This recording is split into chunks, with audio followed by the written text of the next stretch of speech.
Deputy Minority Speaker. Deputy Minority Minority Leader. and one of the voice in the wilderness. Yes. Yes. And sir, Caloocan Day today. Caloocan, Congressman. Caloocan. Caloocan Day. The day's Caloocan Caloocan Day. Day. Congratulations. So, overall ka? 64th 64th Caloocan Day. Wow, 64 years. Okay, guys. Congressman, the table is yours. Good morning. Morning. Whatever. You can talk about birds, women, right? Birds and the bees. Good morning po. Yung bansa po natin ngayon talagang nasa crossroad ng nasa crisis. Kita naman po natin because of the corruption issue, the flood control issue. Noong 2025, ang GDP po natin ay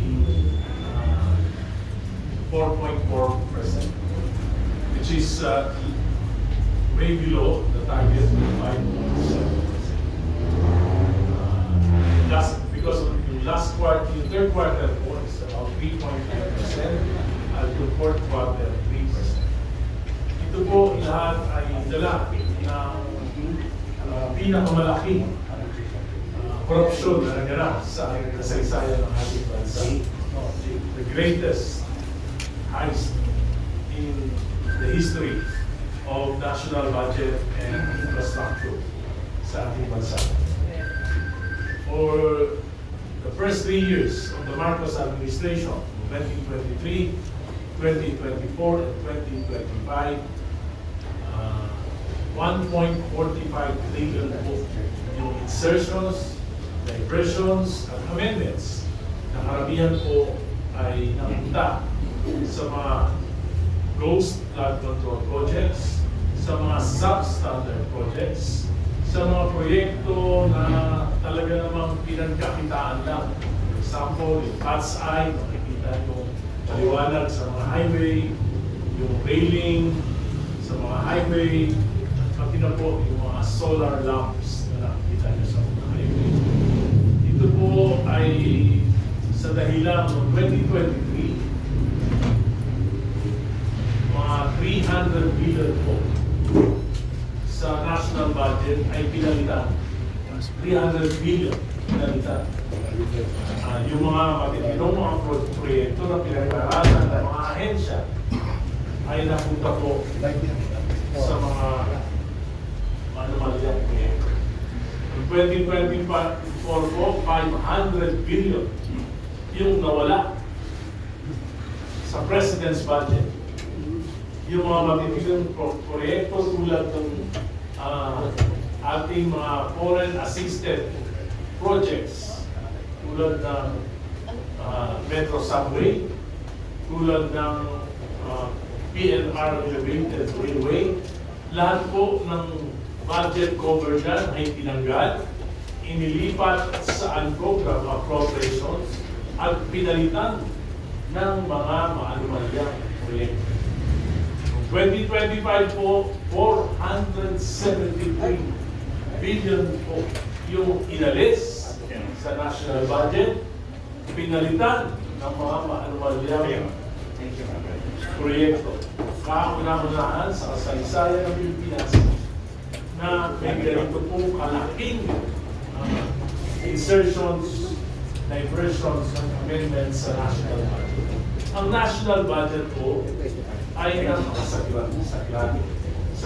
Sapagkat ito po ay sinisimulang himayin at pag-aralan, Enero pa lang ng taon. For example, yung 2027 budget natin, January pa lang po pinag-aaralan sa mga ahensya, doon po sa ibaba.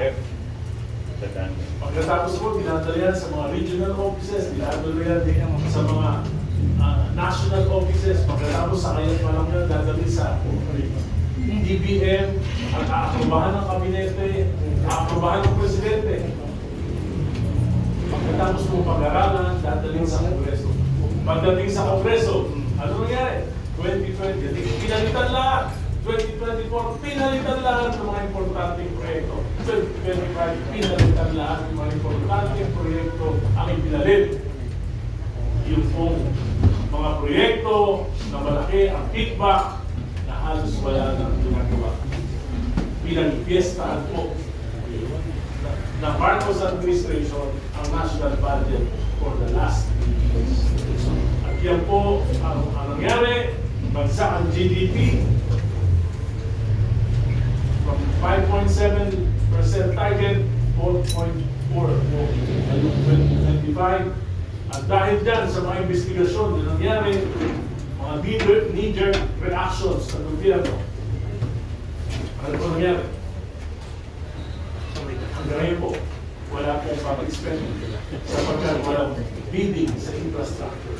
Tinanggal lahat ng mga flood control projects. Kahit yung matitino, tinanggal. Hanggang ngayon po, hindi pa alam kung kailan magkakaroon ng public works bidding. Ano ibig sabihin niya? Daan-daan libong mga construction workers, wala pong trabaho. Ano po ibig sabihin niya? Maraming malulugi ng mga negosyante, construction supplies, at iba pa. Ano po ibig sabihin niya? Ang hula ko po, may projections, may first quarter, hindi lalabas. I'm sure, less than 3% at GDP. Wow. At lalo pong maghihirap ang ating mga kaya po mahalaga na hindi matunduhan ang investigasyon dito sa pinakamalaking korupsyon na nangyari sa ating bansa. Subalit nakikita ko po yung ICI na binuo ng Pangulo, yung Executive Order number 48, hindi ko na napunduhan. Hindi nabigyan ng karampatang suporta ng palasyo. Kaya dalawa po sa mga pinagkakatiwalaang miyembro ng komisyon, si Commissioner Babe Simpson at si Commissioner Rosana Pajardo ay nagtitig. At ngayon po, halos hindi na natin alam kung ano ang ginagawa ng ICI. Pinagmadali kami sa Kongreso. Prioritize ng ating Pangulo yung pagbuo ng isang Independent People's Commission against infrastructure corruption. Ito po ay binadali namin, naipasa namin sa committee on government reorganization, December na po. December pa po. Nag-overtime po kami. Pero ngayon po, hindi na namin alam. Pero na, nakabibig pa rin. Hindi na namin alam sa Kongreso. Ang Blue Ribbon Committee ni Senator Lacson. Hindi mo malaman kung ano direksyon. Ginagala ko po si Senator Lacson, pero nakita ko ngayon, parang walang direksyon yung kanyang pag-iimbestiga. Siya mismo, pinangalanan niya si Executive Secretary Lucas Bersamin at ang pamangkin nito, si Yusek Adrian Bersamin na tumanggap ng 8 bilyon mula kay Engineer Bernardo. Pero hindi niya po imbestigahan, hindi niya pinatawag, at ngayon lamang nabasa ko na wala siyang balak ipatawag ang mga Bersamin. Bakit po? Bakit pagka mga kontraktor pinapakulong? Bakit pagka yung mga maliliit na engineers pinapakulong? Nakakasuhan, ang mabilis. Pero bakit pag lumalapit na sa doorstep ng Malacanang? Bakit pagka mga kabinete na humihinto, umiiwas na sa investigasyon? Kaya po, napakalupot kung yung pong 1.45 trillion na ito ay hindi may papaluwa. Command responsibility ng Pangulo. 2023, 300 billion pinalitan ng Kongreso. Pinirmahan niya, hindi siya kumibo. Kabinete niya, DBM, hindi kumibo. Baka napalusutan siya. Pero 2024, 500 billion pinalitan, sinalauna, hindi siya kumibo. Kabinete niya, TBF, hindi kumibo. 2025, 473 billion. Sinalaulat ng Kongreso ng 19th Congress. Isang libo. Pinirmahan niya pa rin. Maliban sa 26 billion na kanyang binito. Pero 473 billion po. Yun natira. Ng mga insertions, diversion. Nagtataka po ako, dati-dati, malimbanggit sa mga pangalan. Saldico, Grisahin tumakbo. Sino po ba si Saldico? Chairman ng Committee on Appropriation. Sino ba ang araw-araw niya kasama? Sino ba ang kasama niya nagpaplano? Si Speaker Martin Romualdez. At lahat ng 3 taon na ito, sino ba ang katuwa ng Kongreso, ng Kamara, sino ba ang Senado? Pinabanggit lagi si Senate President Chis Escudero, pero ngayon po, nahibig na rin. So, ano ibig sabihin nito? Gusto siguro makalimutan ng bayan ang pinakamalaking kasaysayan ng pagnanakaw sa kaban ng bayan. Kung kakalimutan, kung makakalimutan ito, siguro after 2 years, nanakawan tayo ulit. Pero Congressman, may nagsalita na si Bersaga. Si Bersaga, miyaw-miyaw. And saka si Deliste. Kayo po ay, I think Deliste trust you. He showed you the Kablan papers. What can you tell us about that? Well, alam niyo po, yung Cabral files na sinasabi, that's a public document. Meron naman po kopya ng ombudsman, inuha nila.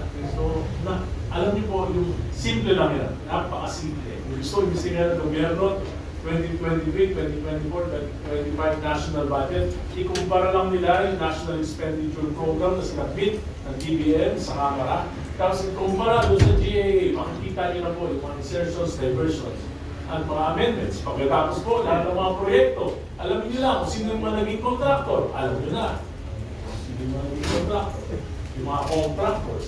Tapos tingnan niyo lang yung mga proyekto, malalaman niyo na kung sino yung, ano yung ginawa, at ano yung ghost at ano yung sound standards. Napakadaling imbestigahan niya kung gusto imbestigahan. Ano ba tingin sa investments? Meron bang pumapasok ng investments lately?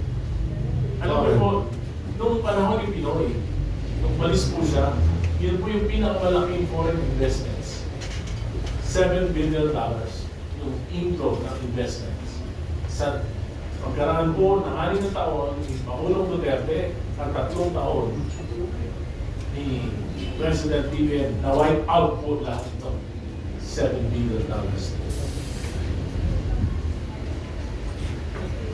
Okay, the floor is open to questions from the media. Identify yourself and please make your questions brief and to the point.